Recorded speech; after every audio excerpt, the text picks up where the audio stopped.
सच्चिदानंद सद्गुरु साईनाथ महाराज की जय। सच्चिदानंद सद्गुरु भरद्वाज महाराज की जय। आनंतार्य तनुजातं साईनाथ समप्रभम भरद्वाज महं वंदे सर्वशिष्य फलप्रदम। गुरु ब्रह्मा गुरु विष्णु गुरुदेवो महेश्वर गुरु साक्षात् परम ब्रह्మ तस्मै శ్రీ గురవే నమః।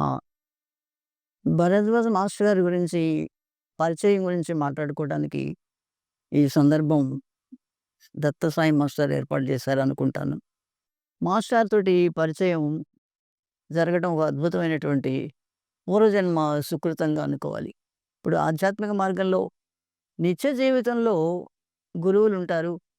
అది భుక్తి, ముక్తి, భుక్తిని మనకు ప్రసాదిస్తూ వాళ్ళ విద్య, వాళ్ళు చెప్పే విద్య మనకి భుక్తి మార్గాన్ని బోధిస్తుంది. ఆధ్యాత్మిక మార్గంలో మనకు లభించిన గురువులు ముక్తి మార్గాన్ని చూపిస్తారు. అది పూర్వజన్మ సుకృతం కొద్దీ వాళ్ళని ఆశ్రయించడం జరుగుతుంది. అంతేగాని దైవ నిర్ణయమే తప్ప, గురు నిర్ణయమే తప్ప మనం కోరుకొని గురువుల్ని మనం అన్వేషించలేం. అట్లాగే ఆలోచిస్తే ఆధ్యాత్మికంగా గురు శిష్య సాంప్రదాయం చెప్పాలంటే అది 3 రకాలుగా చెప్తారు. బ్రహ్మణ కీటక న్యాయం, మర్కట కిశోర న్యాయం, మార్జాల కిశోర న్యాయం 3 రకాలుగా ఉంటుంది గురు శిష్య సాంప్రదాయం. అంటే గురువు మార్జాల కిశోరం అంటే పిల్లి తన పిల్లని పట్టుకొని తిరుగుతూ ఉంటుంది. అట్లాగే శిష్యుడు గురువే పిల్లని శిష్యుడిని పట్టుకొని సాధన చేయిస్తూ ఉంటాడు. మర్కట కిశోరం అంటే కోతి పిల్ల తల్లిని పట్టుకుంటుంది. ఆ తల్లి వెళ్ళిపోతూ ఉంటుంది. అలాగే ఇక్కడ గురువు బిడ్డే శిష్యుడే గురువుని పట్టుకొని సాధన అయ్యేంత వరకు వెంట వెంట ఉంటాడన్నమాట. భ్రమర కీటక న్యాయం అని అది చెప్తారు.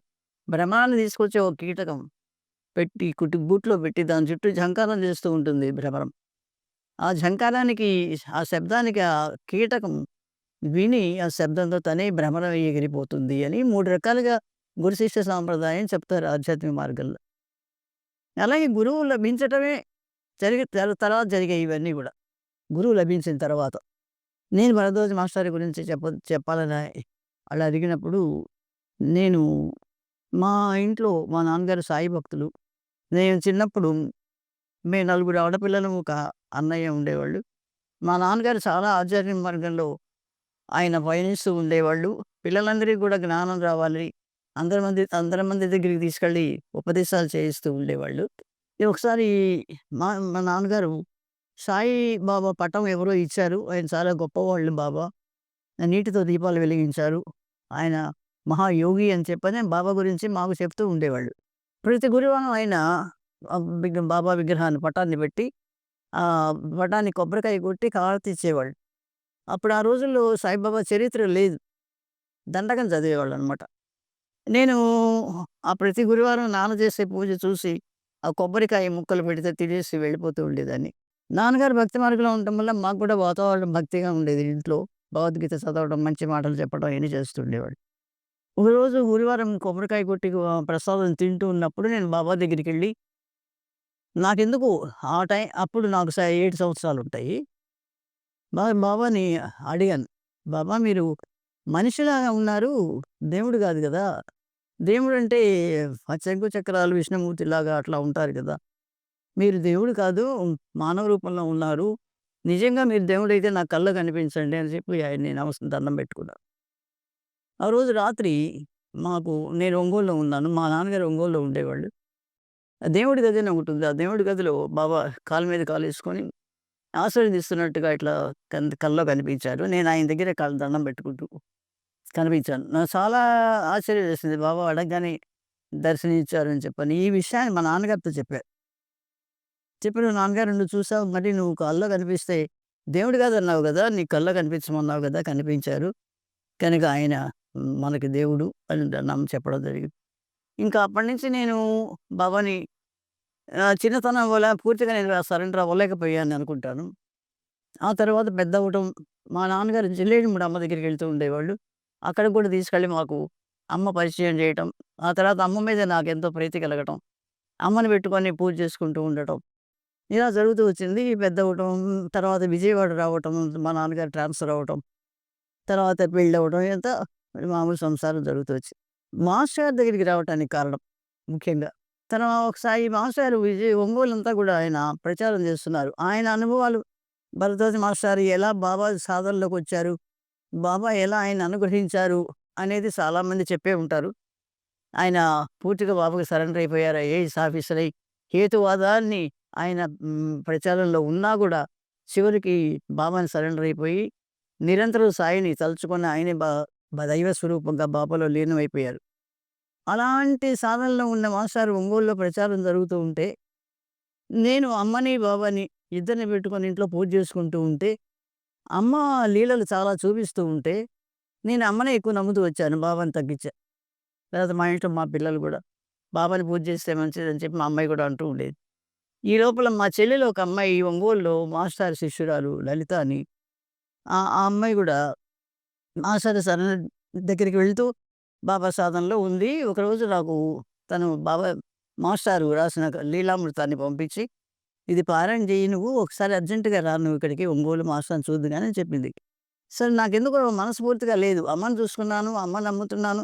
అమ్మ నాకు చాలా అనుభవాలు ఇస్తుంది. ఇదేంటి ఇలాగా డైవర్షన్ లాగుతున్నారు. బాబా కనిపించినా కూడా పూర్తిగా నేను ఆయన మీద నమ్మకం కలగటం లేదు. మా చెల్లెలు రమ్మంటుంది. ఏంటా అని చెప్పి అనుకుంటూ ఉన్నాను. మన పేరెంట్స్ ఒంగోలులో ఉంటారు. ఇయన్నీ గూడా ఏంటంటే, ఒక విధమైనటువంటి ప్రేరణ జరుగుతోంది నాకు. దాన్ని ఎలా అర్థం చేసుకోవాలో తెలియక తెలియకుండానే నేను ఒంగోలెళ్ళాను. ఎళ్లి మా నాన్నగారి దగ్గర పేరెంట్స్‌ని చూసుకొని మాస్టారు దగ్గరికెళ్ళాను. ఆయన సుబ్బయ్య మాస్టారు ఇంట్లో ఉన్నారు మాస్టారు. బాబా గురించి మాట్లాడుతూ ఉన్నారు. ఆయన మొదట్లో మాస్టారు బాబా చరిత్ర రాస్తూ ఉండేవాళ్ళు. ఇంటింటికి తిరిగితే అక్కడక్కడక్కడ అంతా కూడా బాబా తత్వాన్ని, ఆయన స్వీకరించిన విషయాల్ని, బాబా చరిత్ర అంతా కూడా ప్రచారం చేస్తూ ఉండేవాళ్ళు. బాబా ఇలాగా, ఇలాగా, ఇలాగా. నేను ఆయన దర్శనం చేసుకొని వెళ్ళి కామ్‌గా మూల కూర్చున్నాననమాట. మాస్టారు మాట్లాడుతున్నారు. నేను ఇప్పుడు డిస్టర్బ్ చేయటం ఎందుకులే అని కూర్చున్నా. అప్పుడు నాకేంటో ఆలోచనలొస్తున్నాయి. ఈయన మహనీయులు ఈ బాబా గురించి మాట్లాడుతున్నారని ఏంటో ఆలోచిస్తూ ఉన్నాను. మాస్టారు మాట్లాడుతూ, మాట్లాడుతూ నా వైపు తిరిగి, వెనక్కి తిరిగి "ఏంటమ్మా" అనన్నారు. "ఆలోచిస్తున్నావేంటమ్మా" అని. మాస్టారు నేను తర్వాత చెప్తానని చెప్పి కామ్‌గా కూర్చున్నాను. అందరూ వెళ్ళిపోయారు. చివర్లో మాస్టారు దగ్గరికొచ్చి ఈ లోపల అసలు ముఖ్యమైనటువంటి, అద్భుతమైనటువంటి, శాస్త్ర సమ్మతమైనటువంటి అద్భుతమైన అనుభవం నాకు భగవంతుడే ప్రసాదించాడనుకుంటా ఆయన దగ్గరికి వెళ్ళటానికి కారణం. వెళ్ళటానికి ముందు, ఒంగోలు వెళ్ళటానికి ముందు అమ్మ నాకు చాలా అద్భుతమైన నిదర్శనం ప్రసాదించింది. ఏంటంటే, అమ్మ ఆకాశంలో ఉంది. బాబా కిందున్నారు. అమ్మలో నుంచి ఒక అద్భుతమైన ఒక వెలుగు కింద నుంచి అలా జ్యోతి అలా వచ్చి కింద బాబాలో కలిసిపోయినట్టు కలొచ్చింది. నేననుకుంటున్నాను అమ్మే గొప్పదనుకుంటూ వచ్చాను గాబట్టి, ఇప్పుడు కూడా అమ్మే పైనుంది, బాబా కిందున్నారనుకుంటూ ఉన్నాను. ఈ ఆలోచనతో ఉన్న నేనిప్పుడు మాస్టారు దగ్గరికొచ్చాను. ఇప్పుడు ఆయనకి ఈ లీల చెప్పా. ఇలా కలొచ్చింది మాస్టారు. చిన్నప్పుడు నాకు బాబా బ బ కలలో కనిపించారు. నాకర్థం కావటం లేదు అని ఇప్పుడెందుకొచ్చాను మీ దగ్గరికొచ్చాను. నాకు చెప్పండి జ్ఞానం అని చెప్పని అడిగితే ఆయన ఒకటే చెప్పారు. మనము దేవతల్ని పూజిస్తామమ్మా సకల దేవతల్ని. ఒక్కొక్కళ్ళకి ఒక్కో దేవత అయితే ఇష్టం ఉంటుంది. ఆ దేవతలకు ప్రీతి చెందితే ఆ ప్రీతి చెందితే ఆ దేవత నీకు గురువు కావాలని గురువుని చూపిస్తుంది. తో రామకృష్ణ పరమహంస తోతాపురిని ఎట్లా చూపించిందో అలాగా. కనుక నీకు అమ్మ బాబాలో ఉన్నాను. బాబాని నమ్ముకో. నీకు బాబా గురువు అని చెప్పడం జరిగింది. కనుక బాబాని నమ్ముకోవచ్చని సాయి సాయి చరిత్ర నాకు ఆయన ఆశీస్సులు రాసిచ్చి, చివటంలో ఉండే అమ్మ, చివటం అమ్మ, దిగంబర అమ్మ, ఆమె దర్శనం చేసుకోమని చెప్పి నాకు పుస్తకం ఇచ్చారు. నాకు వెంటనే అద్భుతంగా ఆయన చెప్పడం ఎందుకు ఆ చెప్పిన మాటలు నాకు చాలా అమృతంగా బాగా పనిచేసి డైవర్ట్ అయిపోయింది మైండు. అసలు ఈ గత జీవితం గుర్తు రాకుండా ఇక్కడి నుంచి ఏం చేయాలనేది ఆలోచనలు మొదలుపెట్టా. ఇంకా అక్కడి నుంచి ఆ మరుసటి రోజు నుంచి మా పేరెంట్స్‌ని తీసుకొని చెమటం వెళ్ళాను. చెమటం వెళ్ళిన తర్వాత అక్కడ అమ్మగారు దిగంబరిగా ఉన్నారు. చిన్న గుడిసెలో ఉంటారు. అమ్మ గురించి చాలామందికి తెలుసు. చాలామంది మాస్టర్ శిష్యులు చెప్పే ఉంటారు. అమ్మ దగ్గరికెళ్ళి నేను ఒకటే అడిగానమ్మా, నాకు ధ్యానం కావాలి. ఇంకేమి అడగలేదు. అడిగితే అమ్మ మౌనంగా ఉంటారు. మాట్లాడరు. లక్ష్మక్కుంది. ఆమె ఎక్కడ కూర్చుంటే అక్కడికెళ్ళి నేను అడుగుతూనే ఉన్నాను. రాత్రి అయిపోయింది. ఆ లక్ష్మక్క ఉండి రాత్రికి ఇక్కడ ఉండమన్నారని చెప్పారు. సరే ఆ రోజు రామాలయంలో పడుకున్నాము. ఆ భోజనం పెట్టారు. పొద్దున్నే లేచి మళ్ళా అమ్మ దగ్గరికెళ్ళి అమ్మ నాకు ధ్యానం చెప్పండి. ధ్యానం ప్రసాదించండి. మళ్ళా అడిగితే ఆమె ఒకటే ఆ చిన్న గదిలో కూర్చొని అచ్చా! అచ్చా! అని 2 ముక్కలు మాట్లాడారు. ఆ అచ్చా అన్న మాట బాబాదే గదా! అమ్మలో నుంచి పలికారు. అంటే బాబా, అమ్మ ఒకటే బాబానే చెప్తున్నారు అచ్చా అని. కనుక ధ్యానం మాకు అమ్మ ప్రసాదించిందనుకోని వచ్చేసి, ఇక అక్కడి నుంచి ఇంట్లో మాస్టారిచ్చిన చరిత్ర, సాయి చరిత్ర చదువుతూ ఉంటే, మాస్టారుతో పాటు మాస్టారుతో అప్పుడప్పుడు ఒంగోలు వెళ్ళటం, మాట్లాడటం, ఆయనక్కడ నడిపించడం, విజయవాడ రావటం, మా ఇంట్లో సత్సంగాలు జరగటం. తర్వాత ఇక్కడ ముత్యానపల్లి సాయిబాబా గుడి కట్టడానికి కూడా మేమంతా ఒక కమిటీగా ఏర్పడటం, మాస్టారు ప్రెసిడెంట్‌గా ఉండటం. ఇప్పుడు ఆ మందిరంలో విగ్రహం మాస్టారుది. నేనక్కడ ఆర్గనైజింగ్ మెంబర్‌గా పెట్టారు మాస్టారు. ఇప్పటికి కూడా నేనక్కడ ఫౌండర్ మెంబర్‌గా ఉంటూనే ఉన్నాను. అప్పటినుంచి ఆ తర్వాత నుంచి సత్సంగాలు స్టార్ట్ అయ్యాయి మా ఇంట్లో. నిరంతర సత్సంగాలు. నేను ఒకసారి బాబా కల్లో కనిపించి, "ఈ సాయిని గురించి చెప్పు, సాయి నీకు దిక్కు" అనేటువంటి గోల్డెన్ వర్డ్స్ నా కల్లో కనిపించాయి. మోక్షం వచ్చి నుదుటిలోకి వెళ్ళిపోయినట్టు. అట్లా ధ్యానం ఎక్కడ పడితే అక్కడ చేస్తూ ఉండేదాన్ని. కాలేజీలోకెళ్ళినా సరే, నేను కాలేజీ ఎస్ఆర్ఆర్ కాలేజీ లెక్చరర్‌గా పనిచేశాను. ధ్యాన అక్కడ ఉన్నా గూడా ధ్యానమే అనిపిస్తూ ధ్యానంలో ఉండిపోయేదాన్ని. ఎక్కువ కాన్సంట్రేట్ చేయలేకపోయేదాన్ని. అప్పుడు నేను మాస్టర్‌ని అడిగితే, "అమ్మా 2 చేయాలి. 2 చూసుకోవాలి. నువ్వు సత్సంగంలో ఉండు. నీ డ్యూటీ, నీ ధర్మం నువ్వు చేయాలి కదా!" అని మాస్టర్ నన్ను చాలా గైడెన్స్ ఇస్తూ, సత్సంగాలు చేస్తూ, మా ఇంటికొస్తూ, ఆయనతో పాటు దత్తక్షేత్రాలన్నీ తిరుగుతూ, దత్తాత్రేయ స్వామిని దర్శనం చేసుకుంటూ, అలా సాధన జరుగుతున్న రోజుల్లో నేను రిటైర్ అయిన తర్వాత మాస్టర్ పత్రిక నడిపారు. సాయిబాబా పత్రిక. చదివి నడుపుతున్నప్పుడు నేను, "నువ్వు బాగా నా తె లెక్చరర్‌వి కదా! ఆర్టికల్స్ రాయమని" చెప్పి ప్రేరణ చేసేవాళ్ళు. చా 'ఆంధ్ర భక్త విజయం' అనే పుస్తకాన్ని, గ్రాంథికంగా ఉండే పుస్తకాన్ని సరళంగా తెలుగులో రాసి నా చేత అన్ని పుస్తకం మొత్తం రాయించారు నా చేత. ఆ పత్రికలో వేశారు అన్నీ కూడా. ఆ విధంగా రాసిన నాలెడ్జ్‌తో నాకేంటో పుస్తకాలు రాయాలనే ప్రేరణ కలిగింది. ఆ తర్వాత రిటైర్ అయిన తర్వాత నేను మాస్టర్ చరిత్ర రాస్తే బావుండని ఫస్ట్ ఆలోచనొచ్చింది. మాస్టర్ సంబంధం అయిన తర్వాత ఆయన గురించి ఎవరికీ తెలీదు. భక్తులకి తెలుసు గానీ, బయట ప్రపంచానికి కొత్త వాళ్ళకి తెలియాలి గదా! అని నేను ఆయన చరిత్రను సేకరించి 'సాయి మాస్టర్ సందర్శనం' అనే పుస్తకాన్ని, మాస్టర్ చరిత్ర రాయటం జరిగింది. అలాగే సద్గురు బోధామృతం అని చాలామంది అవధూతను దర్శనం చేయించారు మాస్టారు. చిమటమమ్మ, తర్వాత ఖాన్ తాతగారు, రామిరెడ్డి తాతగారు, తర్వాత వెంకయ్య స్వామి గారు, వీళ్ళందరిని గూడా నేను శరీరంతో ఆయన వాళ్ళున్న రోజుల్లోనే దర్శించుకునే భాగ్యం కలిగింది నాకు. చాలామంది అవధూతులు. వాళ్ళందరి గురించి అనసూయ మాత, మాయి అమ్మ, ఇంకా గుర్తుంటే ఇంకా చాలామందున్నారు. అవన్నీ వాళ్ళందరియి గూడా వాళ్ళు ప్రతి ఒక్కళ్ళది అవధూతల దగ్గర నాకు ప్రతి ఒక్క ఇన్సిడెంటు, ఒక అనుభవం ప్రసాదించేవాళ్ళు. అవన్నీ నేను రాసిపెట్టుకొని నా పుస్తకంలో 'సాయి మాస్టర్ సందర్శనం' అనే పుస్తకం, 'సద్గురు బోధామృతం' అనే దాంట్లో అవధూతుల చరిత్రలు నాకిచ్చిన అనుభవాలన్నీ. నాగమనేంద్ర స్వామి దర్శనం గూడా అయింది. ఆ పుస్తకాలు రాశాను. నాకు రచన అంటే ఇష్టం. అలా తర్వాత మాణిక్యప్రభు చరిత్ర, మనకి ఆంధ్రప్రదేశ్‌లో లేదని మాణిక్యప్రభు చరిత్ర, సమ్మద రామదాస్ స్వామి చరిత్ర, సాయి సచ్చరిత్ర, తర్వాత 5 మంది దత్తాత్రేయ స్వామి చరిత్ర, ఇవన్నీ కూడా గ్రంథాలు నా జీవితంలో 5, 6 సంవత్సరాల్లో ఈ గ్రంథ రచన అనేది చేయటం జరిగింది ఆఫ్టర్ రిటైర్మెంట్. పరిచయం అయిన తర్వాత ఆయన ప్రేరణ ఇండైరెక్ట్‌గా నాలో ఉండి నా చేత బాబా, ఆయన ఇద్దరు ఏకమై ఒకే శక్తిగా నాలో పనిచేస్తూ వచ్చారు. ఇప్పుడు కూడా అలాగే పనిచేస్తూ ఉన్నారు. నాకు అనుకున్నయన్నీ గూడా వాళ్ళ అనుగ్రహంతో జరుగుతూ వచ్చింది. అది మాస్టర్ పరిచయం అది. మాస్టర్‌తో పాటు అనుభవాలనేవి చాలా ఉన్నాయి. అవన్నీ చెప్పాలంటే పెద్ద గ్రంథం అవుతుంది. ఒకసారి విద్యానగర్ వెళ్ళినప్పుడు మాస్టర్ దగ్గర, అప్పుడు మాస్టర్‌కి అప్పుడు వివాహం అవ్వలేదు. మాస్టర్ స్కూల్‌లో అక్కడ కాలేజీలో లెక్చరర్‌గా పనిచేస్తున్నారు. అక్కడ మందిరం కట్టాలనే ప్రేరణ జరిగి మాస్టర్ మందిరం కన్‌స్ట్రక్షన్ దాంట్లో ఉన్నారు. అక్కడ కుంభాభిషేకం జరుగుతోంది. అప్పుడు ఆయన దగ్గరికి వేణుగోపాల్ అనే అతనొచ్చాడు, ఒక అబ్బాయి. చాలామంది మానీయులు మాస్టర్ దగ్గరికి వస్తుండేవాళ్ళు. ఈ వేణుగోపాల్ అనే అతను ఎవరు అంటే, అతను సాధకుడు. ఒకసారి అతను ఎక్కువ పొలం పనులు చేసుకుంటూ ఉండేవాడు. చదువుకున్నవాడు, జ్ఞాని గాని ఎందుకో మరి ఉద్యోగం చేయలేదు.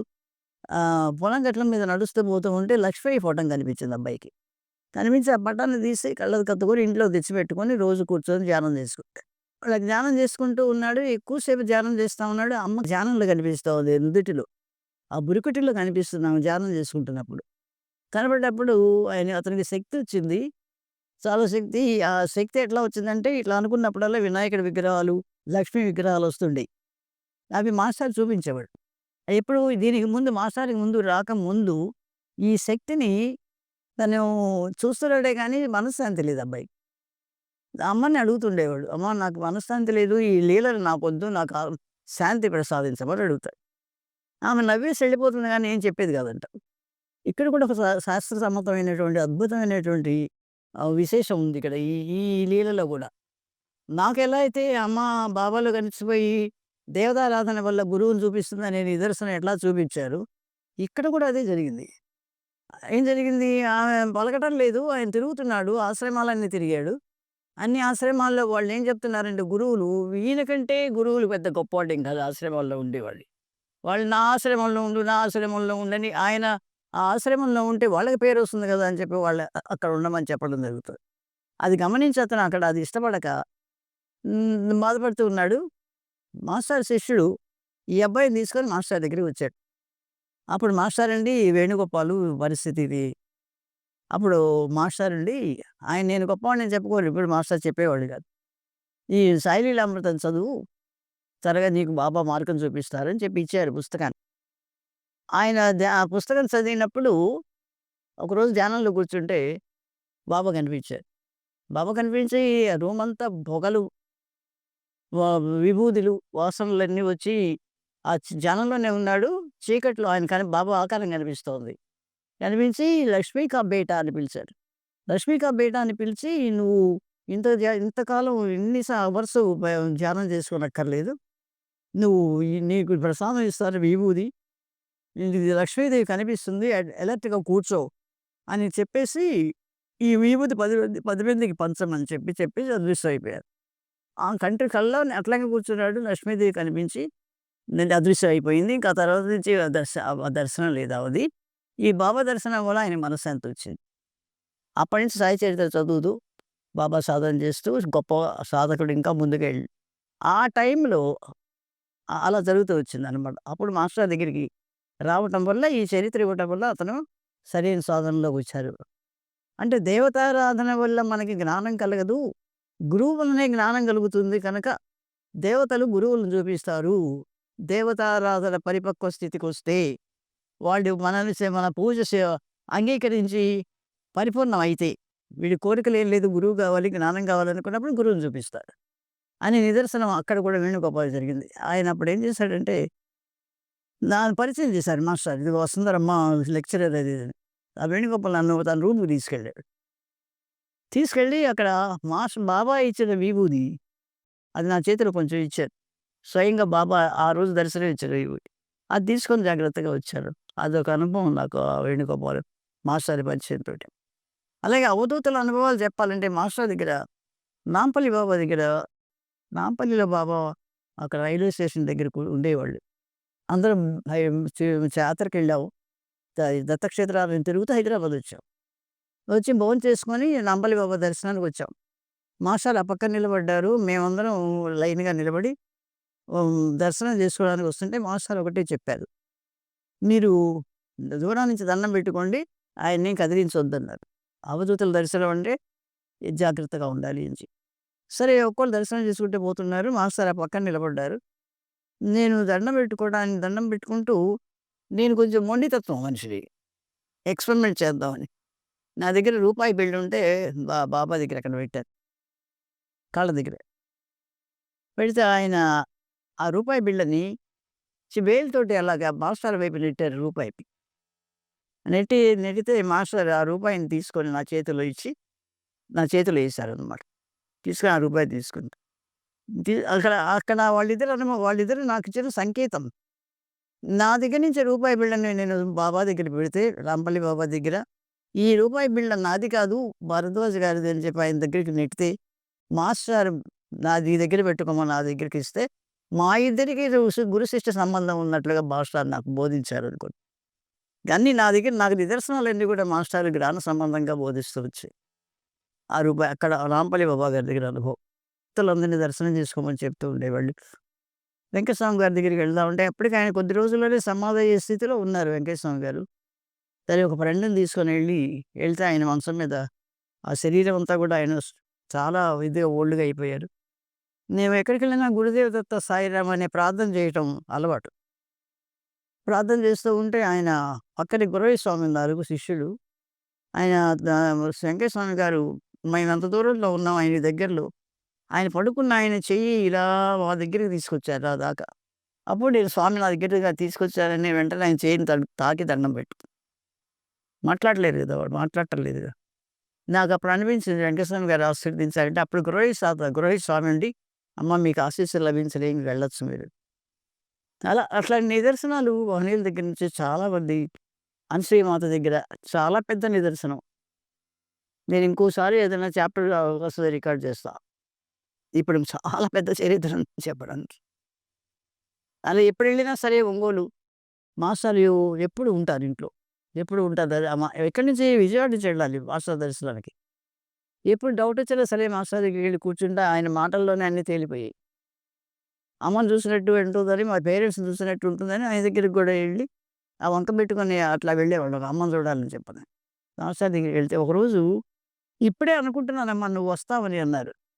అంటే అదేం అర్థం చేసుకోవాలంటే మాస్టర్ మనందరిని గుర్తుపెట్టుకుంటారు అని చెప్పని అర్థమవుతుంది. అప్పుడెళ్లి కూర్చుంటే నా చేత ఎలా సత్సంగాలు చేయాలి, ఎలా పుస్తకాలు ఎలా చెప్పాలి, ఆ డౌట్స్ అన్నీ కూడా క్లియర్ చేస్తూ ఉండేవారు.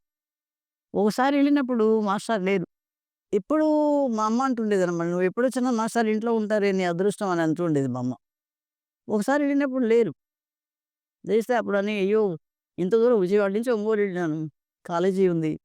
ఎట్లా ఇట్లా మాట్లాడారు చెప్పి ఇలా జరిగింది ఏంటా అని చెప్పి అనుకుంటూ. ఉండి నేను వెళ్ళిపోదాము, వెళ్ళిపోతున్నాను దండం పెట్టి మాస్టర్ ఇంట్లో నేను మా అమ్మ దగ్గరికొచ్చి వెళ్ళిపోతాను అని మళ్ళా ఎందుకైనా మంచిదని మాస్టర్ ఇంటికెళ్తే మాస్టర్ కూర్చుంది. అప్పుడు ఆశ్చర్యేసింది. మాస్టర్‌ని అడిగాను నేను. ఆయనకేం తెలియనట్లే ఉంటారు. ఏం చెప్పరు. మహిమలు, సిద్ధులు, శాస్త్ర మహిమలు, సిద్ధులు ఇలా జరిగింది, అలా జరిగింది. నేను ఇంతవాడిని, అంతవాడిని అట్లాంటిది ఎప్పుడు ఏమీ మాట్లాడలేదు. నేను గురువునని ఎప్పుడు చెప్పలేదు మాస్టర్. ఆయన మాస్టర్ అనేవాడు అంతే. చాలా సన్నిహితంగా ఉన్నా సరే అందరితో సమానంగా ఉండేవాడు గానీ, గురువు, శిష్య అనే భావన రానిచ్చేవాడు కాదు. అప్పుడన్నారు మాస్టర్ అండి నేనొస్తే మీరు లేరు. నేనెళ్ళిపోదాం అనుకున్నాను. మళ్ళా మీరొచ్చారు అంటే, "ఏముందమ్మా అక్కడ విద్యానగర్‌లో పనయిపోయింది వచ్చేసాను" అనన్నారు ఇంక ఒకటే మాట. అంటే నేననుకున్నాను ఎప్పుడొచ్చినా మాస్టారు ఉంటారన్న ఆ భావనని ఆయన ఒక్కసారి ఝలక్కినిపించారనమాట. అట్లాగే మాయిమాత దగ్గర, నాగమణీంద్ర స్వామి గారి దగ్గర, కాంతాత గారి దగ్గర అన్నీ అనుభవాలు నాకు చాలా అద్భుతంగా ఉన్నాయి. అవన్నీ పుస్తకంలో రాసి, బుక్కు తయారు చేసి 10 మందికి నేను రాసిన పుస్తకాలన్నీ గూడా కలకత్తా, బాంబే, ఢిల్లీ అన్ని ప్రాంతాలు అక్కడ హైదరాబాద్‌లో లైబ్రరీ ద్వారా డిస్ట్రిబ్యూట్ అయినాయి. నేనొకటే చెప్పాను మాస్టర్ బాబాకి నాకు ఇదైనా పబ్లిష్ చేస్తాను నాకొక్క పైసా వద్దు. ఆ వచ్చిన డబ్బులు నేను దానధర్మాలు చేస్తానని. ఇప్పటికి అదే జరుగుతుంది. దాని మీద నేను ఏది చేయలేదు. మాణిక్య బ్రహ్మ చరిత్ర గూడా ఆ దత్త జయంతి రోజున మాణిక్య నగర్‌లో ఆవిష్కరణ జరిగింది పుస్తకం. అద్భుతంగా వాళ్ళు చెప్పారు. మా వసుంధర మేడం ఆయన వాళ్ళ భాషలో అక్కడ మాణిక్యనగర్ భాష వాళ్ళకి తెలీదు. ఆ పుస్తకం రాయటం కూడా అద్భుతం. ఆయన అనౌన్స్ చేశారు. జ్ఞాన మహారాజ్ గారి తమ్ముడు. ఆయన మహారాజ్ ఆయన కూడా ఆయన ఇప్పుడు సాధనలో ఉన్నారు. వసుంధర మేడం రాశారు. ఈ మాణిక్యప్రభు చరిత్ర అని చెప్పి అనౌన్స్ చేసి దత్త జయంతి రోజున ఆయన ఆశీస్సులు ఇచ్చి బట్టలు పెట్టి నాకు మా వారికి పంపించారు. ఆ చరిత్ర అద్భుతం. సమ్మద రామదాస్ స్వామి హైదరాబాద్. సమ్మద రామదాస్ స్వామి మాస్టర్లు అనేవాళ్ళు, సమ్మద రామదాస్ స్వామి శివాజీ గురించి కూడా రాయచ్చమ్మా అనేవాళ్ళు. నేను ఆర్టికల్స్ రాసేటప్పుడు. అప్పుడు సమ్మద రామదాస్ స్వామి చరిత్ర రాయాలంటే అక్కడ జియాగూడలో నారాయణ మహారాజు గారి పరంపర ఉంది. రామదాస్ స్వామి వాళ్ళ పరంపర.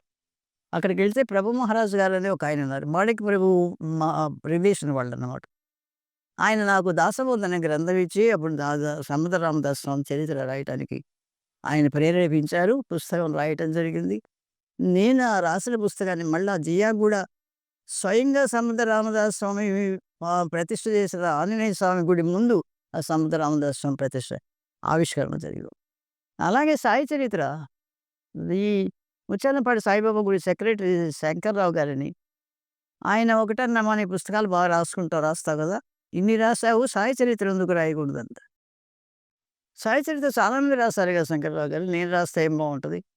ఏదో రాసుకుంటున్నారు పుస్తకాలు అమ్ముకోవటానికి అనుకుంటారు. కాదు. నీ రచనలు, నీ వే ఆఫ్ రైటింగ్, నీ భావనలో నువ్వు రాస్తే 10 మందికి ఇష్టపడతారు కదా! ఆహా! ఇది గూడా ఏదో సందేశం అని అనుకోని నేను మా అమ్మాయి చిన్నమ్మాయి లండన్‌లో ఉంది. వాళ్ళ ఇంటి దగ్గరికెళ్తూ వస్తూ ఉండేది రిటైర్ అయిన తర్వాత. అప్పుడు నేను బాబా చరిత్ర 6 నెలలు ఉన్నాను. 6 నెలలు గూడా అక్కడే సరళంగా రాసి పెట్టుకున్నాను పుస్తకాన్ని. షిరిడీలో ఉండే పుస్తకం మన ఇది ఉంది కదా! మతినారాయణ గారి పుస్తకాన్ని గ్రాంథికంలో ఉండేదాన్ని సరళంగా ఇప్పుడు ఎలా మాట్లాడుతున్నాను నేను అలా రాశాను. రాసా 6 మంత్స్ అయిన తర్వాత వచ్చి పుస్తకాన్ని రెడీ ప్రెస్‌కిచ్చి అది కూడా లీలే. హైదరాబాద్‌లో అన్నవరపు కుమార్ ఆయన పేరు చెప్పాలి. అన్నవరపు కుమార్ అని ఆయన మాస్టర్ చరిత్ర చదివి, అమ్మ మీ మాస్టర్ అంటే నేనెప్పుడు నాకు తెలీదు మీ ద్వారా తెలిసింది కనుక నేను చాలా సంతోషిస్తున్నానని అక్కడి నుంచి నా పుస్తకాలు ప్రింట్ చేయడం మొదలెట్టాయి. ఆయన ఇప్పుడు అమెరికాలో ఉన్నారు. అప్పుడు పుస్తకాలు ఆయన ద్వారా పుస్తకాలు చాలా ప్రింట్ అయినాయి. ఈ చరిత్రని వాళ్ళ ప్రెస్‌లో ప్రింటింగ్ జరుగుతూ ఉంటే చరిత్ర అంతా రాయటం జరిగింది. ఇప్పుడు ప్రెస్‌కెళ్ళిపోయింది పుస్తకం. వెళ్ళిన తర్వాత పబ్లిష్ చేయటానికి వాళ్ళు ఫోన్ చేసి, "అమ్మా ఒక 12 పేజీలు తగ్గిందమ్మా పుస్తకం ఫార్మాట్ అవ్వటానికి పబ్లిష్ చేయటానికి, పూర్తి చేయటానికి" అన్నారు. ఇంత కష్టపడి ఇంత ఎన్నేళ్ల నుంచి సంవత్సరం పట్టింది. అక్కడ రాసి, ఇక్కడ రాసి ఇప్పుడేం చేయాలి బాబా అన్నీ ప్రతిదీ బాబా సూసినయి. ఎళ్లి నా కబోర్డ్‌లో పుస్తకాలు చాలా నేను చాలా పుస్తకాలు చదివాను నేను. రామకృష్ణ పరమహంస, 18 మంది శిష్యులు చాలా పుస్తకాలు చదవటం జరిగింది. ఎళ్లి ఆ పుస్తకాలు అరలో పుస్తకాలు వెరిఫై చేస్తుంటే స్మరణ ఎక్కడ భగవంతుడు ఎక్కడుంటాడు? మన మనసులోనే ఉంటాడు, బ్రెయిన్‌లోనే ఉంటాడు. నువ్వు దత్తక్షేత్ర సా షిరిడీ క్షేత్ర దర్శనం గురించి రాసావా? షిరిడీ క్షేత్రం దర్శన స్థలాలు రాసావా అని గుర్తొచ్చింది. ఎతికితే పుస్తకాలు ఏదో ఒక పుస్తకం దొరికింది. అప్పుడు ఆ పుస్తకంలో మ్యాటర్ అంతా రాసి 20 పేజీలొచ్చింది. 20 పేజీలు రాస్తే గాని 12 పేజీలు రాదు. ఆ 20 పేజీలు రాసి ప్రెస్‌కి పంపిస్తే వాళ్ళు టైప్ చేస్తే సరిగ్గా 12 పేజీలొచ్చాయి. అప్పుడు వాళ్ళు చెప్పారు సరిపోయిందమ్మా అని. ఆ ఆ పుస్తకాన్ని వాళ్ళు పబ్లిష్ చేసి బ్రహ్మాండంగా నా పుస్తకాలు చూపిస్తాను మీకు. రాసి రా వ అయిపోయింది రాయటం. పుస్తకం ప్రింట్ అయిపోయింది. నా కోరికేంటంటే నేను నా పుస్తకాలన్నీ కూడా ఏ పుస్తకం అయితే రాసానో వాళ్ళ యొక్క స్థానంలో ఆవిష్కరించాలనే కోరిక. అలాగే మాణిక్యనగర్‌లో జరిగింది. సమత రామదాసు స్వామి జరిగింది. మాస్టర్ పుస్తకం సరే మాస్టర్ సమాధి మీద జరిగింది. తర్వాత ఇంకా ఇది సాయి చరిత్ర జరగాలి. నేనెక్కడెళ్ళాలి? షిరిడీకెళ్ళాలి. షిరిడీ బాబాని ప్రార్థించి బాబా నీ సన్నిధిలో నీ సమాధి మీద సమాధి నాకు ఆవిష్కరించాలి అనే కోరికుందంటే, ఈ పుస్తకాన్ని రాయటానికి గూడా పర్మిషన్ కావాలి.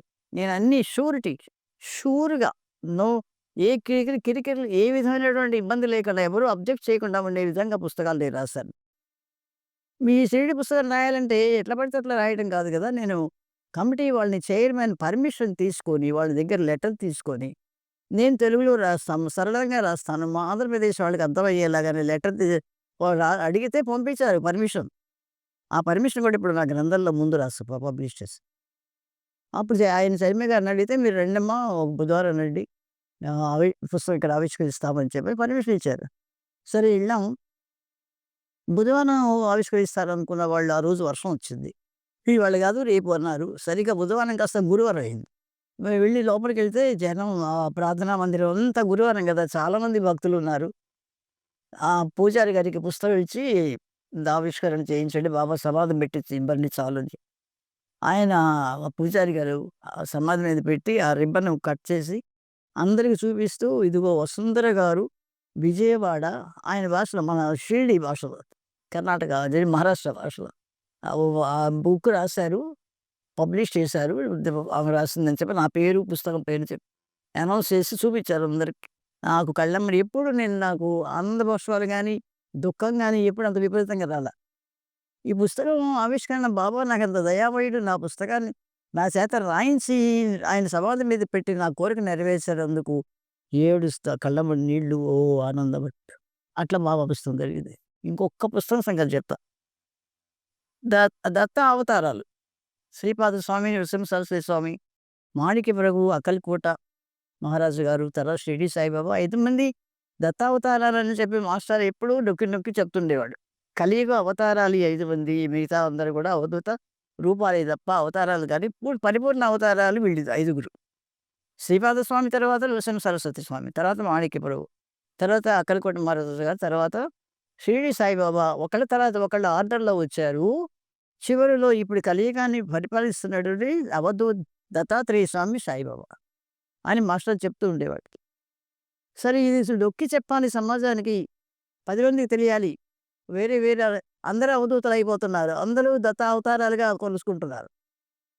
కాదు ఈ ఐదుగురే అని నొక్కి చెప్పారు. వాళ్ళు డేట్స్ సహా ఇచ్చారు. ఈయన ప్ర ఈయన ప్రకటన ఉండటం, అంతర్ధానం ఉండటం, ప్రకటన ఉండటం, అంతర్ధానం ఉండటం, తర్వాత ప్రకటన ఉండటం, అంతర్ధానం ఉండటం. చివరిలో కాకపోతే అక్కలకోట మహారాజు గారును, షిరిడి సాయిబాబా సమకాలికుడిగా ఉన్నారు. చెప్పాను దానికి నేను పుస్తకానికి ఏం పేరు పెట్టారంటే, 'కలియుగ దత్తావతార లీలా మహత్యం'. ఈ పుస్తకం శాశ్వతంగా ఉండాలి. కలియుగంలో వచ్చిన దత్తావతారాల లీలా మహత్యం అని పెట్టి ఆ పుస్తకాన్ని ప్రింట్ చేయించాను. దాన్ని నేనెక్కడ ఆవిష్కరించాలి? కురుపురం అనేది శ్రీ వల్లభాపురం. ఆ వదినే శ్రీ విఠల బాబా గారి ఆశ్రమం. సరే అక్కడికెళ్ళి ఆవిష్కరించాలి నేను. అది విఠల బాబా గారి చేతి మీద, ఆయన పక్కనే కదా ఆశ్రమం. ఆయన చేతుల మీద ఆవిష్కరించి పుస్తకాన్ని నేను కురుపురంలో పెట్టి రావాలి. సరే విఠల బాబా గారికి బాగా పరిచయం. ఆయన నాకు చాలా మంచిగా మాట్లాడుతుండేవాడు. ఆయన పుట్టినరోజు ఈ పుస్తకం ఆయన చేతుల మీద ఆవిష్కరణ జరిగింది. అక్కడ కురుపురం వెళ్ళాలంటే 2, 3 కాలువలు దాటాలి. మీకు తెలిసే ఉంటుంది. కాలువలు దాటాలి. ఆ కాలువ దాటి వెళ్తే అక్కడ శ్రీపాద స్వామి తపస్సు చేసిన గుహ ఇయన్నీ ఉంటాయన్నమాట. ఒకసారి మాస్టర్ మమ్మల్ని తీసుకెళ్ళి అవన్నీ చూపించారు. నాకది గుర్తుపెట్టుకున్నాను. అక్కడికి వెళ్ళిన తర్వాత పెద్ద గుహ. ఆయన శ్రీపాద స్వామి ఉన్నటువంటి గుహలో ఈ పుస్తకం ఎవ్వరు లేరు, నిర్మానుష్యంగా ఉంది. ఒక్క మనిషి లేరక్కడ. ఈ గ్రంథం తీసుకెళ్ళి శ్రీపాద స్వామి ఆ ప్లేస్‌లో పెట్టి, స్వామి మీ అనుగ్రహంతో నేను ఈ చరిత్ర రాయించారు నా చేత. ఇది మీ స్థానంలోకి తీసుకొచ్చి, ఇంత దాకా తీసుకొచ్చి మీ ప్లేస్‌లో పెట్టగలిగే అదృష్టం నాకు ప్రసాదించారు.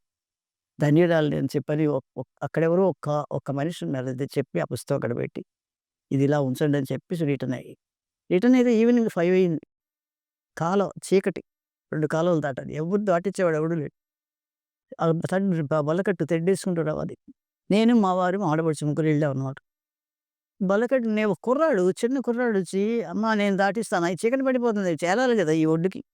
నేను దాటిస్తానంటూ వచ్చాడు. మాకేం భయం వేస్తుంది. చిన్నవాడు ఏం చేస్తాడని. సరే తప్పదింక. ఎక్కి కూర్చున్నాము. వాడు తెడ్డేసుకుంటూ వస్తున్నాడు. 2 కాలువలుంటాయి. ఆ కాలువ ఒకటి అటు పోతుంటది. ఒకటి ఇటు పోతుంటది. ఆ కాలువ ఎక్కి మల్లగట్ట ఎక్కాము. తెడ్డేసుకుంటూ వస్తుంటే కర్ర జారిపోయింది. జారిపోయింది. ఈ కంగారు. స్వామి ఏంటి ఇట్లా జరిగింది? చీకటి పడిపోతుంది అని చెప్పి స్వామి, స్వామి అనుకుంటూ ఉంటే వాడు కంగారు పడుతున్నాడు. అంటే మామూలుగా ఎక్కువ కంగారు పడతాం. ఏం కంగారు పడతాం కదా! నేను వెంటనే ఆ కర్ర అటు పోతుంది. దాన్ని మేము ఇటు రావాలి. ఇంకో కాలువలో నుంచి దాటాలి. ఆ కర్రని రా, రా స్వామి రా అంటే, ఆ పొయ్యే కర్ర తిరిగి వాడి చేతికొచ్చిందండి. అప్పుడు పట్టుకున్నాడు దాన్ని. సరే టక్కన పట్టుకొని రెండో కాలువ కూడా దాటించుకుంటూ వచ్చి చిన్నగా ఇంటికి చేరాను. అక్కడ ఒక అనుభవం. ఈ 5 పుస్తకాల యొక్క అనుభవాలు నా జీవిత అనుభవం. నిత్య జీవితంలో అనుభవాలు, సత్సంగంలో భక్తులు వాళ్ళ ఇంటికి రావడం, నిరంతరం సత్సంగాలు జరుగుతుండేవి. గురు పౌర్ణమి, దత్త జయంతి, విజయదశమి, 4 ఫంక్షన్స్ కూడా మా ఇంట్లో జరిగాయి. బోలెడు మంది భక్తులు వచ్చేవాళ్ళు, సత్సంగాలు వింటూ ఉండేవాళ్ళు, ప్రవచనాలు వింటూ ఉండేవాళ్ళు. ఈ సత్సంగాలు ఎక్కడైనా సరే నన్ను మాట్లాడటానికి తీసుకెళ్ళేవాళ్ళు. ఈ జీవితం అంతా ఇప్పటిదాకా కూడా నేను ఒక క్షణం కూడా ఆ స్మరణ మానకుండానే జీవిస్తూనే ఉన్నాను. ఇదంతా కూడా మాస్టర్ అనుగ్రహం ద్వారా బాబావారు పరిచయం చేశారు. మా నాన్నగారు ముఖ్య నా గురువు ముందు. మా నాన్నగారి ద్వారా అమ్మ పరిచయం అయింది. అమ్మ ద్వారా సిమటమ్మ పరిచయం అయింది. సిమటమ్మ ద్వారా బాబా పరిచయం అయ్యారు. బాబా ద్వారా మాస్టర్ పరిచయం చూపించారు. అందరు మాస్టర్‌ని చూపించడం జరిగింది. బాబా మాస్టర్‌ని చూపించడం జరిగింది. బాబా ఇంట్లో ప్రత్యక్షం అయిన తర్వాత చివటం అమ్మ బాబాలో ఉన్నాను. చివటం అమ్మ కూడా మాస్టర్ దగ్గరికి వెళ్ళిన తర్వాత చివటం అమ్మ దగ్గరికి వెళ్ళడం జరిగింది. జిలేని మన అమ్మ మాస్టర్‌ని చూపించింది. మాస్టర్ బాబాని చూపించారు. ఇప్పుడు ఆయన బాబాలోనే ఉన్నారు.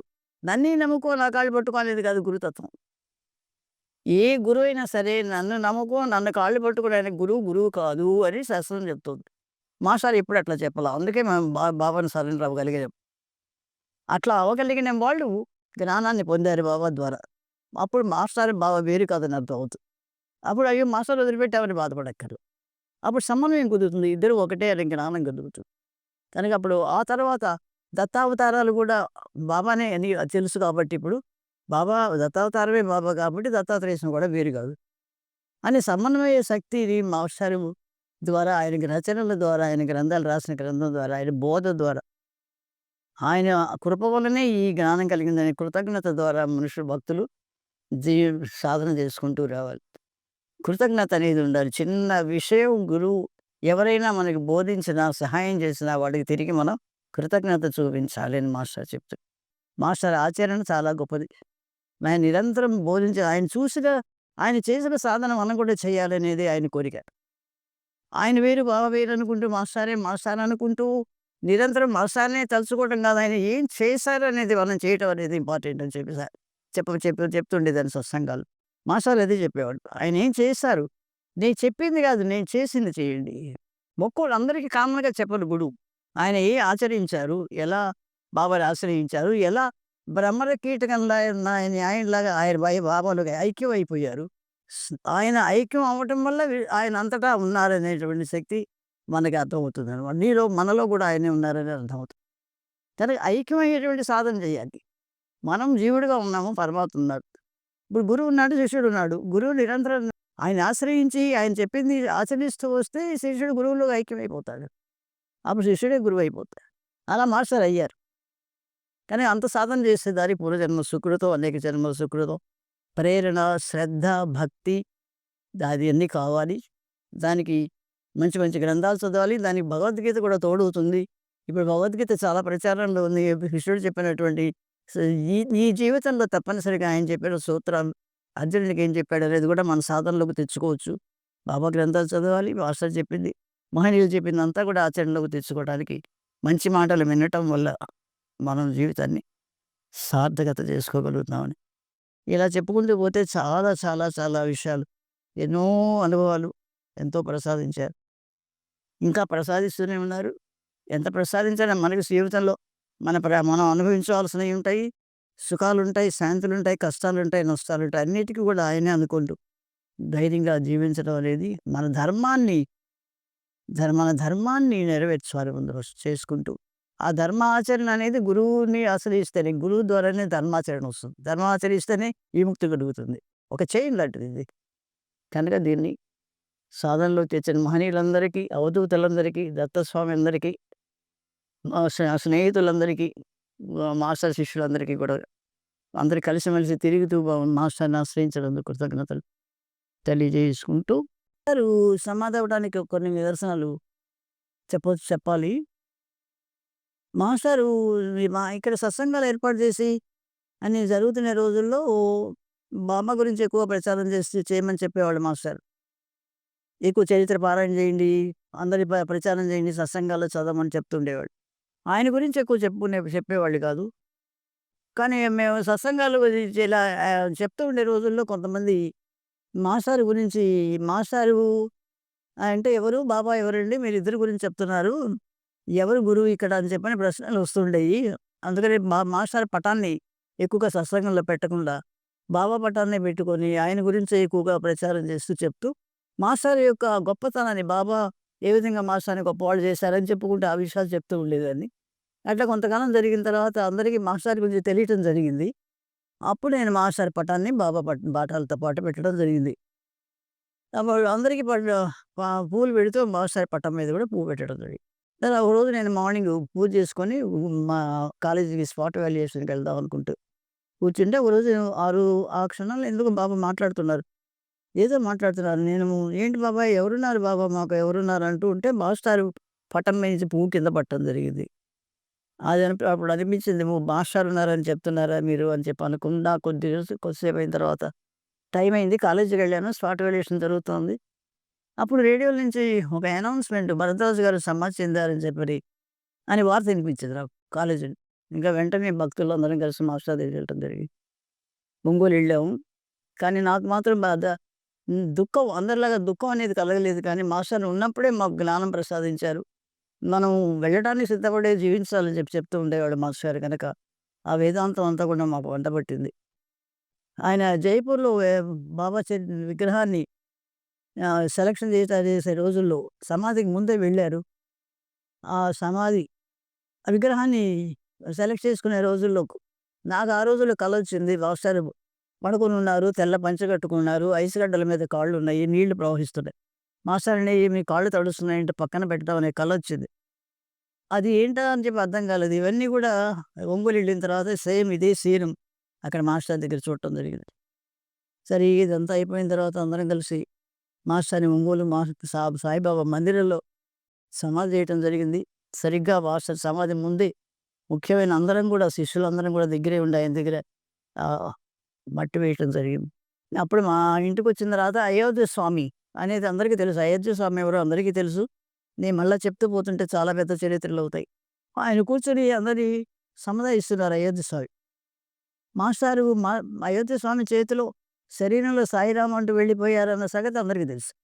ఆయన కూర్చోబెట్టి అందరిని పరామర్శిస్తూ, ఒక్కొక్కళ్ళని పరామర్శిస్తూ నా దగ్గరికొచ్చి నాతో మాట్లాడారు. "అమ్మా నిన్ను ఎక్కువగా సత్సంగానికి ప్రేరేపించారు మాస్టర్ గారు. నువ్వు బాగా సత్సంగాలు చేస్తావు, చెయ్యాలి. చేస్తూ ఉండండి. నీ జీవితానికి సార్థకత ఒక సత్సంగం మాత్రమే బాబా మీరు కరుణిస్తారని" చెప్పి నాకు అయోధ్య స్వామి నాకు ఆయన చెప్పిన మాటలుగా ధైర్యం చెప్తూ వచ్చారు. అట్లా మాస్టర్ శిష్యులందరికీ కూడా అయోధ్య స్వామి అందరికి ధైర్యం చెప్పి నడిపించారు. ఇప్పుడు ఆ తర్వాత ఆయన స ధ్యానానికెళ్ళిపోయి బాబాలో ఐక్యం అయిపోయి ఇప్పుడు ఆయన కూడా ఒక అవధూతలాగా అయిపోయారు అయోధ్య స్వామి. మాస్టారు మొట్టమొదట్లో బాబా అనుభవాలు ఇచ్చిన తర్వాత బాబా ఆయన ప్రసన్నం అయిన తర్వాత సాయి చరిత్రను ప్రచారం చేసే రోజుల్లో మాస్టారు ముందు హేతువాదాన్ని మార్చాలనే ప్రయత్నం జరుగుతుండేది. చేసేవాడు. ముందు ఈ సమాజంలో ఎక్కువ హేతువాదం ఎక్కువుంది. భగవంతుడు లేడని, సరైన అవగాహన లేదు భగవంతుడు ఉన్నాడని, కనుక వీళ్ళని మార్చితే గనక అందరూ భక్తులైపోతారు. ఆస్తికులైపోతారు కదా! అని ఆయన తలుచుకొని హేతువాదులతో వాదించడం మొదలెట్టేవాళ్ళు. మేమప్పుడు ఒంగోలులో మాస్టర్‌తో పాటు మీటింగ్‌లకి వెళ్తూ ఉండేవాళ్ళు. పగలంతా గూడా రాత్రి, రాత్రి 2 గంటల దాకా కూడా ఆయన వాదిస్తూనే ఉండేవాళ్ళు. ఈ హేతువాదులు ఒక పక్కన, ఆయన ఒక పక్కన వాదన జరుగుతూ ఉండేది. రాత్రి 2 గంటలయిపోయేది. అది తేలేది గాదు. వాళ్ళు గూడా ఆయనతో పాటు ఫాలో అయిపోయి మాస్టారు శిష్యుల ఇంటికి మాస్టారు ఎక్కడైతే విడిది చేస్తారో అక్కడ వాళ్ళు కూడా ఫాలో అయ్యి వాదన జరుగుతుండేది. చాలా రాత్రి అయిపోయిన తర్వాత గూడా వాదించుకుంటూ ఉండేవాళ్ళు. ముఖ్యమైన వాళ్ళు కొంతమంది మాత్రమే మాస్టర్‌తో పాటు ఉండేవాళ్ళు. వాళ్ళు మాస్టారు ఒకటి చెప్పారు. దేవుడు ఉన్నాడంటే చైతన్యం ఎలా ఉందో అట్లా అన్ని చోట్ల ఉంది. కరెంట్ ఎలా ఉందో అలా ఉంది. చైతన్యం లాగానే కరెంట్ లాగానే ఒక స్విచ్ వేస్తే లైట్‌లన్నీ ఎట్లా ఎలుగుతాయో అంతటా ఆ చైతన్యమే ఉంది అని చెప్పారు.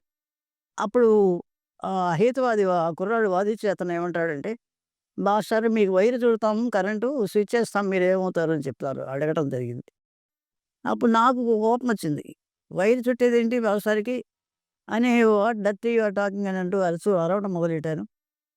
ఏదో ఒక రోజు నువ్వు ఆయన కాళ్ళు పట్టుకుంటావని కూడా అని అరిచాను అంటే, మాస్టారు "ఇల్లమ్మా కూర్చొని నన్నేం అనటం లేదులే వాడు. ఊరికే ఏం చుట్టడులే వైరు" అని చెప్పని అన్నారు. మిగతా వాళ్ళందరూ నవ్వుకున్నారు. తర్వాత కొద్ది రోజులయిన తర్వాత మాస్టారు విజయవాడ వచ్చేటప్పుడు ఒకసారి అక్కడ సెల్లా కాలేజీ దగ్గర గుడి పునఃప్రతిష్ఠ జరుగుతూ ఉంటాయి. మాస్టారు నన్ను పిలిచి, "అమ్మా నువ్వు ఆ రోజు తిట్టావు కదా! వైర్ చుడతానన్నాడు వాడు. వాడొచ్చాడమ్మా నా దండం పెట్టుకోవడానికొచ్చాడు." "ఎట్టా ఎందుకు మాస్టారు ఏం జరిగిందనంటే" వాడికేదో యాక్సిడెంట్ జరగబోయిందంట. బావ జ్ఞాపకం వచ్చారు. నేను జ్ఞాపకం వచ్చాను. కనుక నా దగ్గరికొచ్చి దండం పెట్టుకోవడానికి వచ్చాడు అని చెప్పారు. అలా అన్ని సందర్భాలు చాలా గూడా ఆయనతో కనెక్షన్స్ చాలా అనుభవాలుండేయి. ఆయన అలా నడిపిస్తూ చివరి రోజుల్లో గూడా నా చేత చాలా పత్రికలకి వ్యాసాలు రాయించేవాళ్ళు. ఆయన రాసిన సాయిబాబా పత్రికలు వ్యాసాలు రాయటం వల్లనే నేను ఈ గ్రంథాలన్నీ గూడా రాయటం జరిగింది. ఆ రచన అనేది నేర్పించారు మాస్టర్ గారు. 'ఆంధ్రభక్త విజయం' అనే పుస్తకాన్ని సరళంగా రాయించారు నా చేత. గ్రాంథికంలో ఉండే పుస్తకాన్ని. అట్లా నన్ను ఈ లైన్‌లో నడిపించారు. ఒక్కొక్కళ్ళకి ఒక్కోటి వాళ్ళ జ్ఞానాన్ని బట్టి, వాళ్ళ శక్తిని బట్టి మాస్టారు వాళ్ళు నడిపించుకుంటూ వచ్చారు. గురువులనేవాళ్ళు ఈ జన్మే గాదు, జన్మకు గూడా ఉంటారనేటువంటిది పిచ్చుకలకి దారం కట్టి నేను లాక్కుంటానని బాబా అన్నట్లుగా మాస్టర్‌కి ఎప్పుడు గూడా రుణపడే ఉంటామని నేను నమ్ముతాను.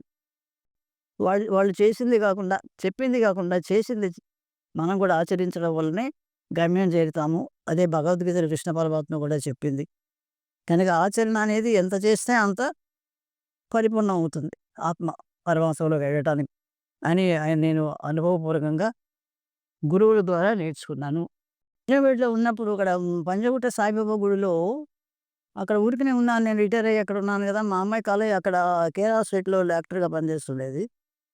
గురువారం, గురువారం ప్రసాదాలు పంచిపెట్టడానికి వెళ్తూ ఉండేదాం. కొంతమంది లేడీసు అక్కడ కలిసి కొంచెం సరదాగా బాబా లీలలు మాట్లాడుకుంటూ ఉండేవాడు. ఒకావిడ రమాదేవి గారని ఆవిడ చాలా మంచి భక్తురాలు. తన అనుభవం చెప్పింది. నేను పుస్తకాలు రాస్తుంటే, మాణిక్య బ్రహ్మ చరిత్ర మీరెందుకు రాయకూడదు మేడం గారని ఆ అమ్మాయి ప్రేరేపించింది నన్ను. అప్పుడు నేను మాణిక్య ప్రభు చరిత్ర రాయటం జరిగింది. ఆ తర్వాత వాళ్ళ ఇంటికి తీసుకెళ్ళి నన్ను కూర్చోబెట్టి అన్ని విషయాలు కూడా శ్రద్ధగా ఎంతమందో ఉన్నారక్కడ. ఆ అమ్మాయి ఒక్కతి నన్ను శ్రద్ధగా తీసుకెళ్ళి అన్ని మర్యాదలు చేసి నన్ను ఆహ్వానించింది. నేను నీ అనుభవం ఉంటే ఏదైనా చెప్పమ్మా నేను గ్రంథంలో రాస్తాను అని చెప్పానంటే ఆవిడ ఒక అనుభవం చెప్పింది. నాకు పుట్టింటి వాళ్ళ గౌరవం పుట్టింటి వాళ్ళ ప్రేమ లేదండి నాకు. అన్న చెల్లెళ్ళు, అక్క చెల్లెళ్ళు అన్నదమ్ములు, అక్క చెల్లెళ్ళు ఎవరు నన్ను ఆదరించరు. నేను చాలా మానసిక వేదన చెందుతూ ఉంటాను. నాకెవరూ లేరనుకుంటాను. అప్పుడు నేను బాబాని ప్రార్థన చేశాను. బాబా నాకు మీ దగ్గరికొస్తే షిరిడీకి పసుపు, కుంకుమ నాకెవరైనా సరే పెట్టాలి అని దండం పెట్టుకున్నాను. నేను ఎప్పుడెళ్ళినా సరే నాకు ఎవరో ఒకళ్ళ చేతిలో పసుపు, కుంకుమ, అరటిపళ్ళు అన్ని పెడతారు. ఆ అనుభవం నాకు చాలా ఆనందాన్ని ఇచ్చింది అని చెప్పింది. కనుక ఆ అమ్మాయికి బాబా పుట్టింటి వాళ్ళు లేని లోటు తీర్చారు. ఆ నిదర్శనం చెప్తే అది నేను రాశాను పుస్తకంలో. అదొక అనుభవం. కానీ నేను హైదరాబాద్‌లో ఉన్నప్పుడు ఎక్కడున్నా ఒక హైదరాబాదు రిటైర్ అయ్యి కూర్చున్నందుకే కాదు లండన్ ఎళ్ళాను. లండన్‌లో 6 నెలలున్నాను. అందరి ఇళ్ళలో ఒక 10 మంది ఇళ్ళల్లో బాబా దత్తాత్రేయ స్వామి పటాలు పెట్టి మాసాలు చెప్పిన సత్సంగాలు చేసుకుంటూ వచ్చా 10 ఇళ్ళలో. 10 మంది ఇళ్ళల్లో. వాళ్ళందరూ కూడా ఇప్పటికి కూడా పిలుస్తూ ఉంటారు. నాతోటి మా పిల్లలిద్దరూ కూడా విజయవాడ అంతా కూడా సత్సంగాల్లో తీసుకెళ్తూ ఉండేదాన్ని. మా ఇంట్లో సత్సంగాలు జరిగితే మా ఇంటికి భక్తులు వస్తుండేవాళ్ళు. అందరం కలిసి సరదాగా సత్సంగాలు చాలా వరకు వీళ్ళు నేర్చుకున్నారు. మా అమ్మాయి నా ప్రేరణతో అక్కడ గురు పౌర్ణమి, దత్త జయంతి తెలుగు వాళ్ళని కలుపుకొని సత్సంగాలు చేసింది మా అబ్బాయి. రెండో అమ్మాయి. సుధామయ్య అని తనక్కడ. పెద్ద ఎత్తున వాళ్ళు కార్యక్రమాలు చేసేవాళ్ళు. ఇప్పటికి కూడా వాళ్ళు కొంతమంది అప్పుడప్పుడు జరుగుతూనే చేసుకుంటూనే ఉంటారు. మొన్న నేను ఈ మధ్యనే ఎళ్ళాను 6 నెలలు లండన్‌లో. అక్కడ ఒకటి ఇద్దరు ముగ్గురు ఇళ్ళల్లో సత్సంగాలు జరిగినాయి. వాళ్ళ ఇళ్ళల్లో కూడా కొన్ని అనుభవాలు ఇయన్నీ చెప్తూ ఉంటే చాలా అనుభవాలున్నాయి. ఒక భక్తుల ఇంట్లో వాళ్ళు వ్యాపారం చేస్తారు. డబ్బులన్నీ కూడా బ్యాంక్‌లో ఎయటానికి తీసుకెళ్తాయి. ఒక రూ. 1,00,000 కట్ట కనపడలేదని చెప్పి బ్యాంక్ వాళ్ళు చెప్పారు. అయ్యో! అన్నీ లెక్కపెట్టి తీసుకెళ్ళిస్తే కనపడలేదంట అని చెప్పి నేను బాధపడుతూ ఒక రోజు అయిన తర్వాత ఆలోచిస్తే, బాబాని సత్సంగం పెట్టుకోండమ్మా. వాళ్ళు అంతకుముందు నేనెళ్ళినప్పుడు సత్సంగం చేసిన ఇళ్ళనమాట. సత్సంగం చేద్దాం మీ ఇంట్లో అని చెప్పంటే, వాళ్ళ ఇంట్లో సత్సంగం జరిగిన తర్వాత ఫోన్ చేశారు బ్యాంక్ వాళ్ళు. నా రూ. 1,00,000 ఉన్నాయమ్మా అని.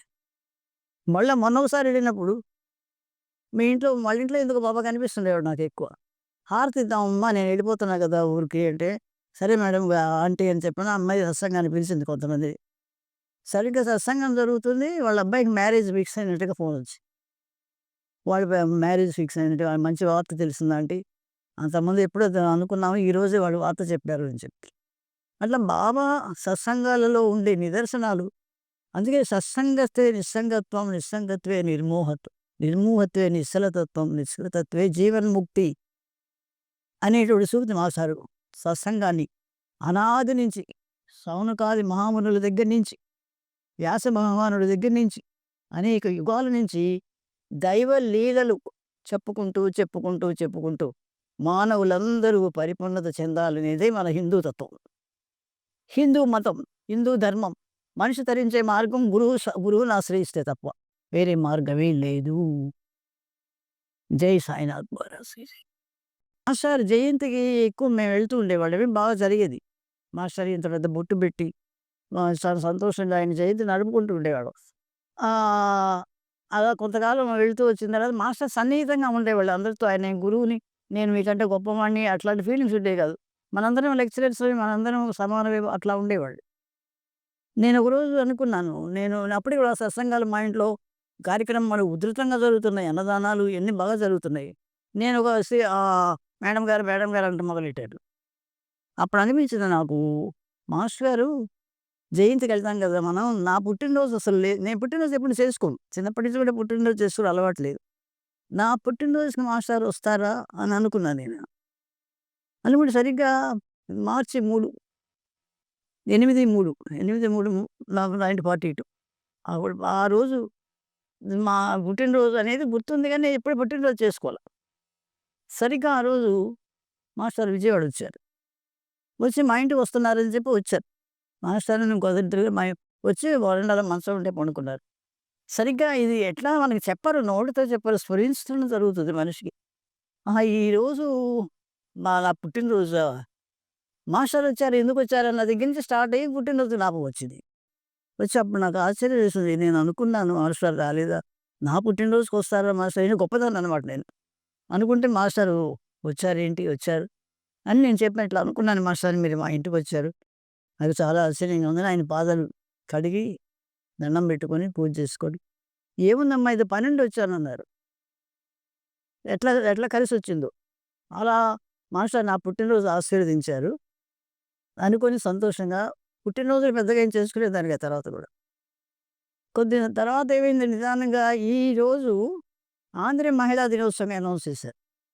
మార్చి 8, మార్చి 3 మహిళా దినోత్సవంగా అనౌన్స్ చేశారు. అంటే నాకనిపించింది మాస్టర్ ఆడవాళ్ళని ఆయన ఆశీర్వదించడం కోసంగా నా పుట్టినరోజుని ఆశీర్వదిస్తూ మహిళలందరిని ఆశీర్వదించారు అనేటువంటి భావన నాకు అన్ని సమ్మేళనాల్లో చెప్తాను నేను చెప్పేదాన్ని.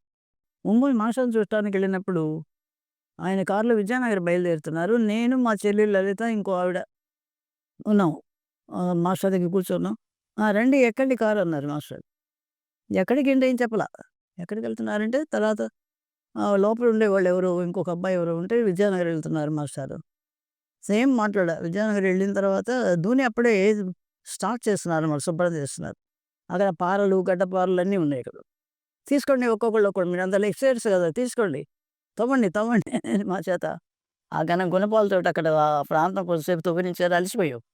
మీరు చదువుకున్నారు కదా! తవ్వలేరులే పడేయండి అక్కడ అని మాస్టర్ అదొక ఎక్స్‌పీరియన్స్. ఉన్నప్పుడు ఆయన మాతో ఒక గురువుగారు మమ్మల్ని తీసుకెళ్తున్నారని భావన మాకుండేది కాదు. ఒక ఫ్రెండ్లీగా, స్నేహితుడుగా అందరూ కలిసిమెలిసి ఉండేవాళ్ళం.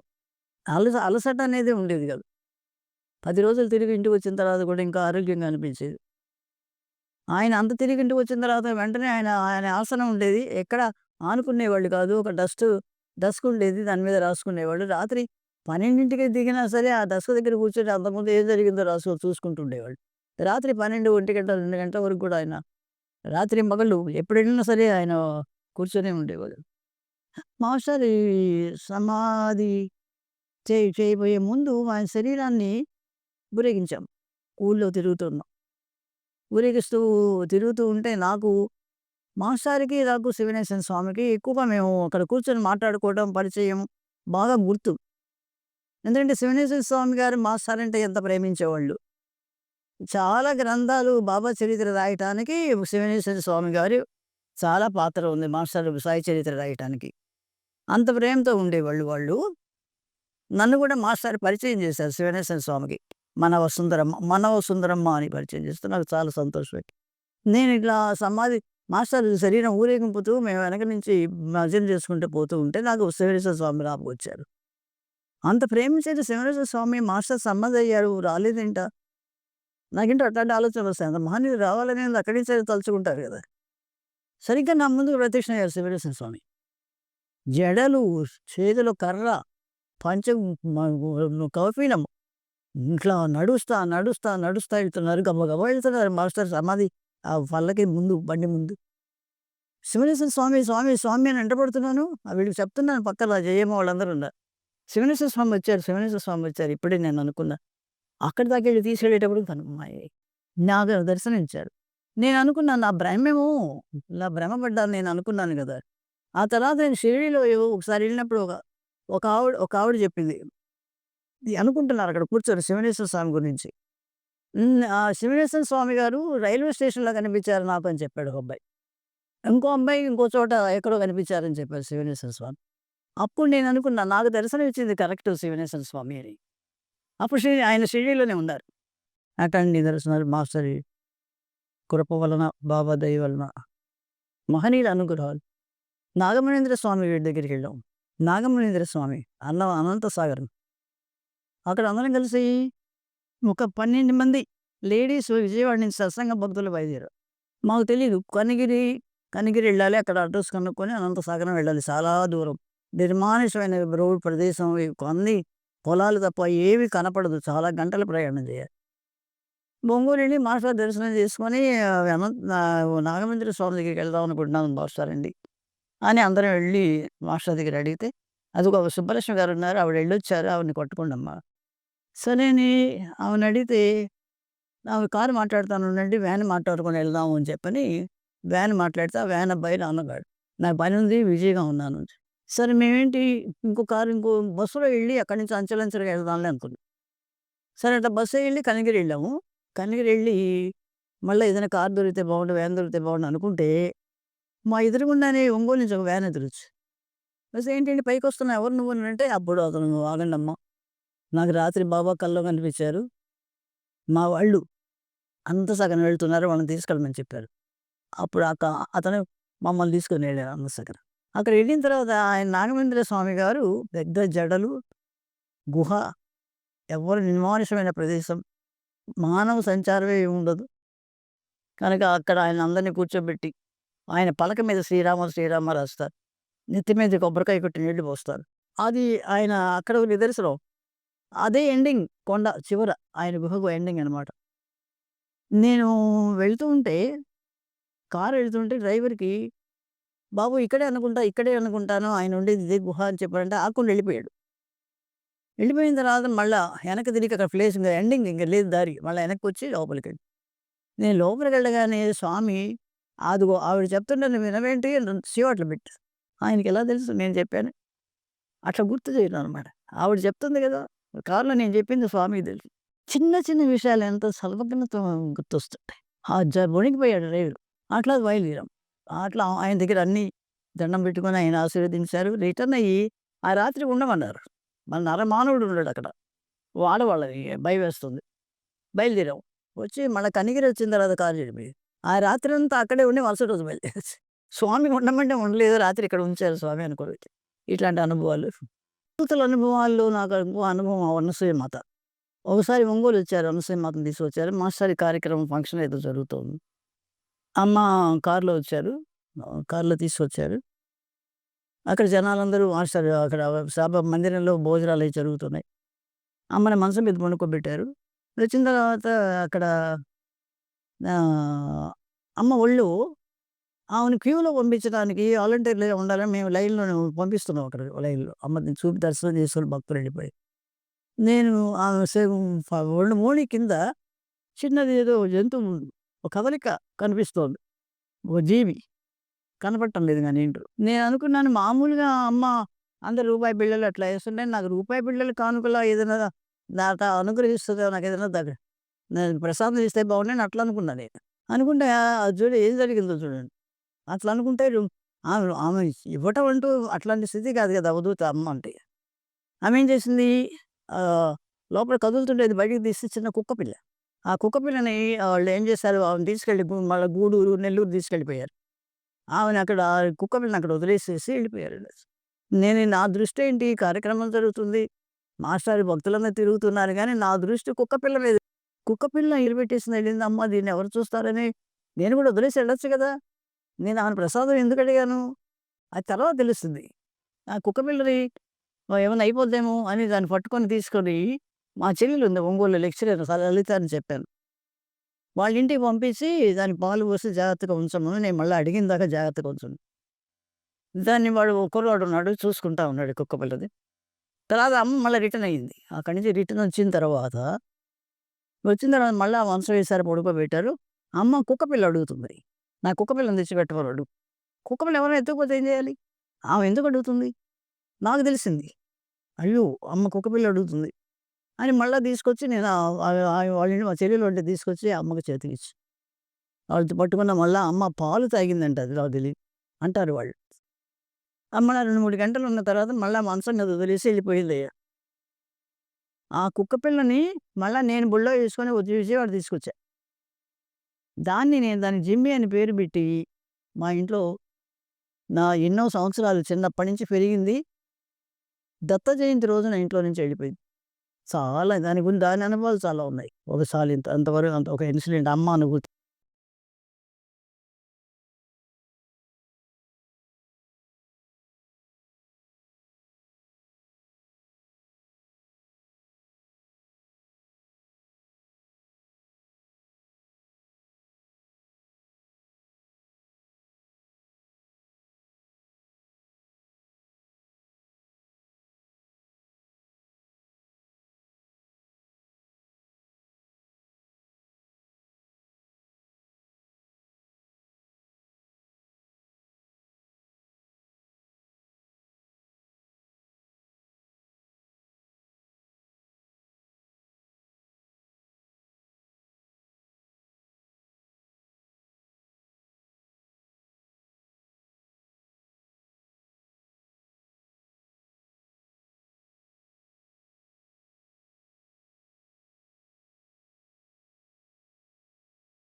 మీలో చాలామంది వీడియోస్ చూస్తున్నారు కానీ సబ్స్క్రైబ్ చేయట్లేదు. ప్రతి ఒక్కరూ కూడా సబ్స్క్రైబ్ చేయండి.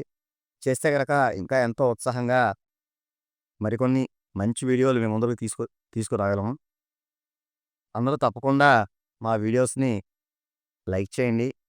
అలాగే మీకు తెలిసిన వారందరికీ వీడియోని షేర్ చేయండి. తప్పకుండా మా ఛానల్‌ని సబ్స్క్రైబ్ చేయండి. చేస్తారు కదా! నమస్కారం.